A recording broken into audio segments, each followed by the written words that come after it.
Tras un cierre agridulce, el arco del país de Wano, a mi parecer, podría posicionarse perfectamente como uno de los que peor final tiene en toda la obra, ya que más allá de todo el tema de Yamato y Carrot, el cual perfectamente podría tener un video aparte en el canal, tenemos toda la conclusión del conflicto del país que esconde a Plutón, dejando esta como resultado la que podría ser la más grande contradicción que ha tenido la obra hasta ahora, puesto que el país fue liberado y Orochi murió, pero ¿cuál es la moraleja de esta historia? Uno de los puntos fuertes de Eiichiro Oda como mangaka siempre han sido los cierres de arcos, dejándonos generalmente entre mucho hype por alguna revelación una satisfacción clara que destaca y es producida por la resolución de la problemática principal del lugar donde se desarrollaron los hechos. No obstante, arcos como Marineford o Sabondi son excepciones a esto, puesto que sirven como puntos que marcaron una pausa en la aventura de Luffy y su tripulación. Es por eso mismo que sus finales tienen una carga de incertidumbre o malestar. Sin embargo, luego de Wano la aventura continuará, a pesar de que si nos regimos por lo que ya el autor ha establecido, la problemática sigue estando dentro de las fronteras del país de los samuráis. ¿Y cuál es esta? Tú puedes llamarme Napo y en esta oportunidad hablaremos de la cadena de odio que sigue esclavizando al país de Wano. Pero no le demos más vueltas a esto y empecemos.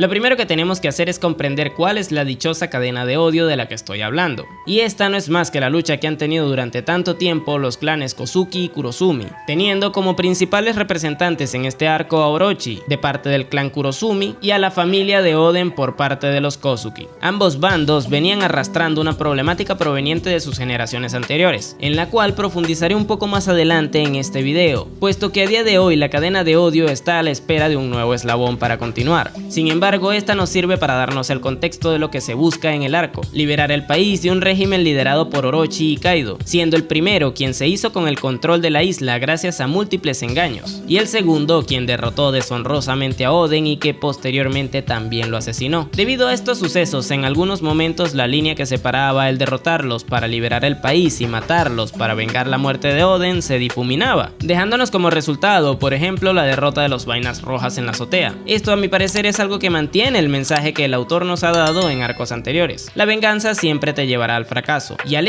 haber contaminado las katanas de los vasallos de Oden los llevaría al resultado anteriormente mencionado, obligándoles a delegarle el trabajo a Luffy. Pero, ¿qué otros ejemplos de esto podemos ver en la obra? Sin irnos del mismo arco, también podríamos tomar como ejemplo a Carrot y a Wanda, quienes fueron a derrotar a Perospero luego de atribuirle toda la culpa de la muerte de Pedro, dejando como resultado al primogénito de la familia Charlotte como vencedor. Sin embargo, si nos vamos unos cuantos arcos para atrás, específicamente en Dressrosa, podemos apreciar cómo Oda nos deja bien en claro que cualquier intento de venganza fracasará, haciendo que Viola meta en un aprieto a Rebeca al intentar matar a Doflamingo con la excusa de hacer tiempo para que Luffy se recupere, o el troleo que le mete Doflamingo a Kiros al este último intentar matarlo estando completamente lleno de ira, siendo un ejemplo clarísimo, puesto que más adelante vemos como el mismo personaje tiene una épica batalla donde se luce contra Diamante, pero claro, aquí no blandía su espada con intenciones de matar a quien le hizo tanto daño, lo hacía con la intención de rescatar a su hija y a su país. Pero todos estos ejemplos son de personajes secundarios, además de que en los casos donde el villano principal se vio involucrado, iba a ser evidente que este se impondría para demostrar superioridad. Sin embargo, el caso de Law en Dressrosa es uno que podríamos vincular perfectamente con lo que pasó en Onigashima entre Orochi y Hiyori, pero eso lo hablaremos en el siguiente punto.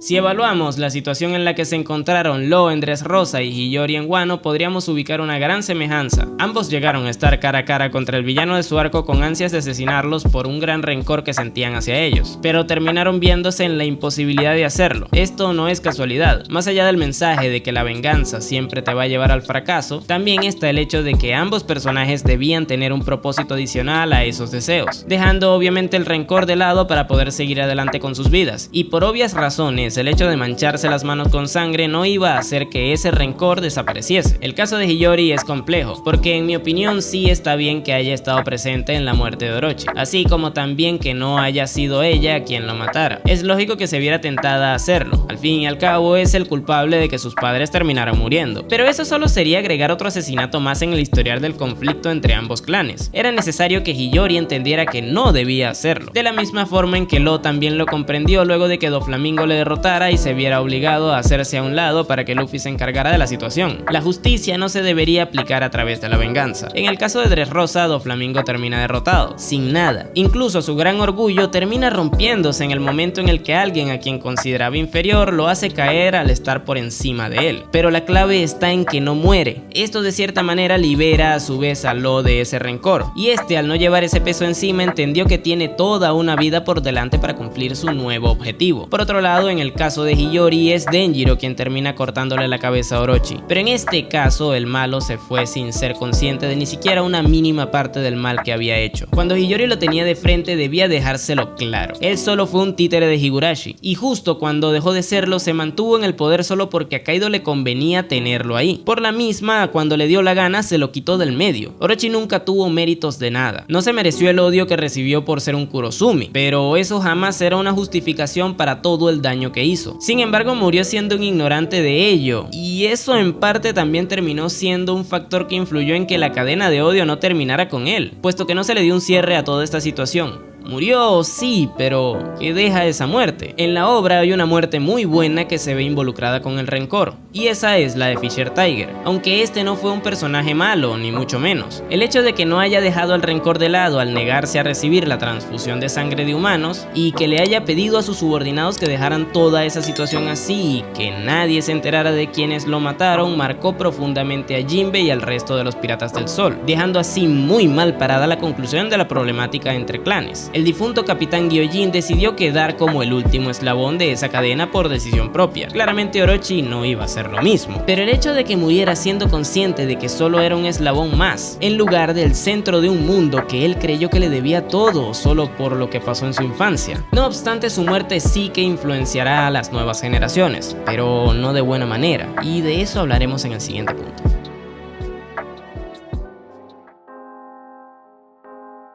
A pesar de que Fisher Tiger no fue capaz de dejar de lado su rencor hacia los humanos, no le hizo un mal individuo, ni mucho menos. De hecho, el tipo fue un altruista que salvó a Boa Hancock y a sus hermanas cuando invadió Mary Joyce, y posteriormente permitió que otra humana se subiera en su barco, cuidándole y dando pie a que hoy en día sea parte de una nueva generación que arreglará todos esos conflictos que aún mantienen al mundo en la oscuridad. Esto es un muy buen ejemplo de que a pesar de tener un profundo odio hacia un grupo de individuos, se puede educar a las siguientes generaciones dejando esto de lado. Y aquí es donde está la gran contradicción. Cuando el arco del país de Wano termina, vemos como en un auditorio se les enseña a las personas que la batalla de Onigashima se dio por venganza, cosa que contradice completamente todo lo que nos ha dejado claro con los ejemplos que he mencionado en el primer punto, por no decir que en teoría la razón por la que todos los guerreros de Wano se unificaron fue para liberar su país, no para vengar a Oden, o al menos eso sería lo lógico. Pero sin duda lo peor de todo esto son las palabras que le dedican al clan de Orochi.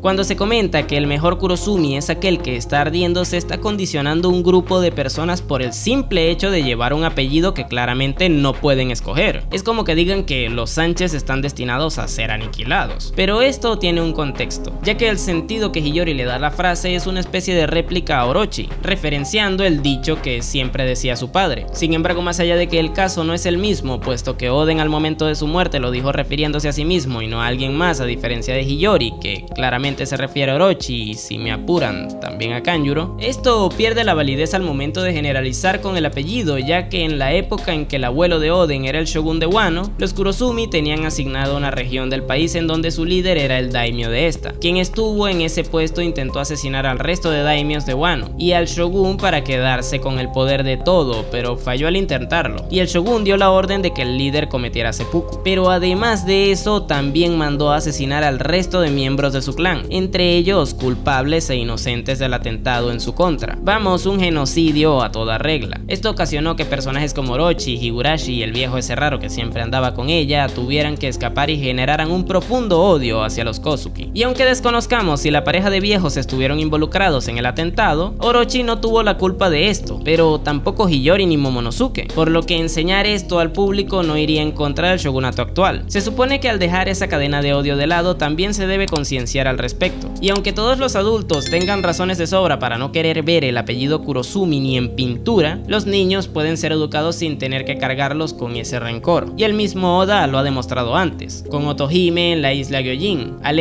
impedir que los habitantes de ese lugar mataran a Mjosgard, el tenryubito que llegó a ser de las suyas. Esta recibió un balazo en su lugar por el hecho de que habían niños presentes y eso les iba a influenciar de mala manera, dando como resultado que muchos años después el mismo Mjosgard haya sido quien salvara a Shirahoshi de que otro tenryubito la secuestrara en el Reverie. Las acciones tarde o temprano generan reacciones semejantes, y si en el caso de Wano ahora se dice que el mejor Kurosumi es aquel que está ardiendo, esperemos que no queden más miembros del clan en Wano, o en caso de haberlos, que puedan escapar antes de que descubran su apellido, puesto que, como decía el poeta Jorge Agustín Nicolás Ruiz, quien no conoce su historia está condenado a repetirla. A mi parecer, el mensaje que el autor nos está dejando con la conclusión de este arco contradice todo lo que nos ha establecido en los arcos de la isla Gyojin y Dressrosa, por no decir que también se está inculcando el mismo rencor que llevó Wano a la ruina a las nuevas generaciones, básicamente apagando el fuego pero dejando el encendedor esperando a que otro idiota nuevo aparezca, puesto que más allá del contexto en el que la dichosa frase se haya dicho, el comentario en sí mismo no debería auparse debido al genocidio histórico que en su momento manchó el apellido Kozuki. Y no crean que lo digo con gusto, yo soy el primero al que le encantaría que estos mensajes siempre vayan en la misma línea porque considero que One Piece es una obra excelente al momento de dejarnos moralejas producto a situaciones bastante complicadas, pero al parecer esto no hace que sea imposible que falle. Ojo, a mi parecer. De hecho, me gustaría que si tienen una lectura distinta a toda esta situación me la dejen en los comentarios. Estaría encantado de leer sus puntos de vista al respecto porque a mí en lo personal no me gusta tirarle hate a la obra, pero tampoco considero que sea bueno no opinar cuando este tipo de cosas suceden. Por otro lado, una obra que considero que trabaja excelentemente la venganza es Vinland Saga, ya que nos demuestra lo que esta deja como consecuencia, así como también lo valioso que termina siendo el poder dejarla de lado. Sin embargo, no creo que esto haga que Wano sea un mal arco. Por aquí te dejaré un video donde menciono muchas de las cosas que sí me gustaron de él. Sin nada más que decir, tú puedes llamarme Napo y nos vemos en el siguiente video.